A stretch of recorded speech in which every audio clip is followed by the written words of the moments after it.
Welcome back to Facing Waves. This week, Nikki Gregg is in the beautiful Ottawa Valley, where the ICF World Freestyle Kayaking Championships are taking place. While over 200 athletes from 30 countries battle it out on Garburator Wave to qualify for the semifinals, Nikki and fellow Body Glove team rider Luke Hopkins decide to put their stand-up paddling skills to the ultimate test by running one of the Ottawa River's world-renowned whitewater sections. So we're on the Ottawa River in the Whitewater region of Ontario, Canada, and it's my first time here. I'm really excited. It's beautiful, warm water, and I'm about to run the first rapid of the middle section of the Ottawa River, which happens to be the biggest. With me I have Luke Hopkins, who's a professional paddler and friend, and he's with me paddling down the river. He's an amazing athlete. He's a ninja on a stand-up board, and I feel really comfortable having him with me to show me the lines down the river.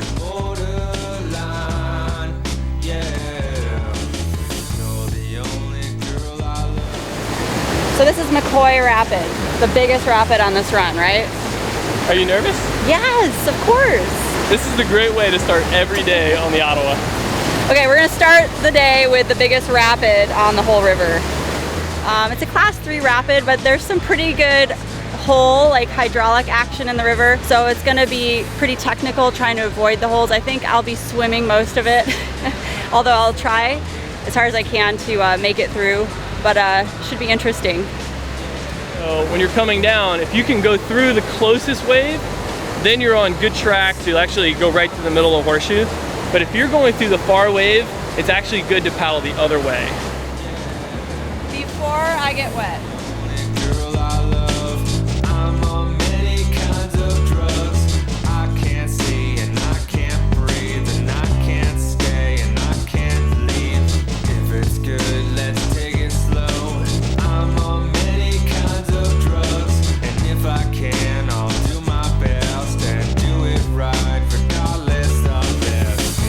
That first time I ran it, I realized I wasn't quite on line and I could have a better line.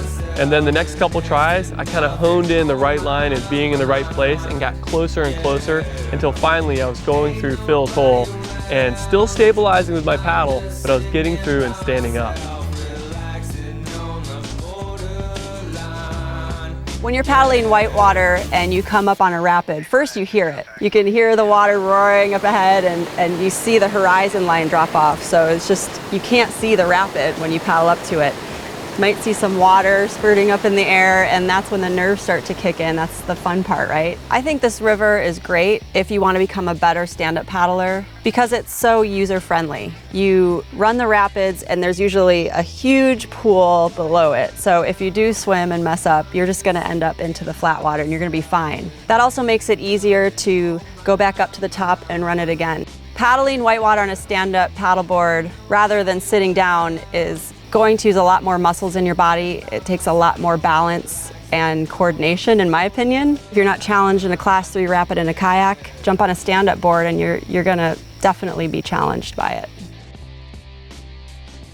And with stand-up paddleboarding in whitewater, it's really, really fun because it's actually taking me back to my earlier days kayaking. It makes me feel like I'm more challenged now because I'm standing up in the rapids, but I'm also getting out there on the rapids and surfing on waves and having this endless surf.